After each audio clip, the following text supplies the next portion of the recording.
வணக்கம் நண்பர்களே.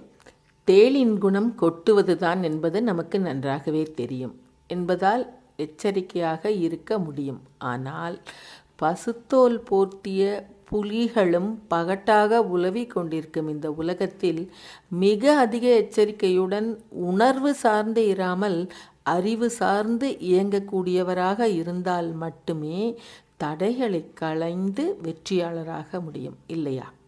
மனிதர் ஒருவர் தொடர்ந்து தீய சொற்களையே கேட்டுக்கொண்டிருந்தாலோ, தீய எண்ணங்களையே கொண்டிருந்தாலோ, தீய செயல்களை செய்து கொண்டிருந்தாலோ அவர் மனதில் தீய பதிவுகள் நிரம்பிவிடும்.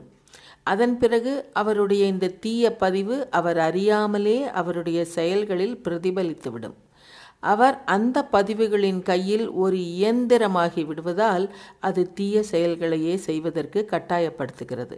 அந்த மனிதனும்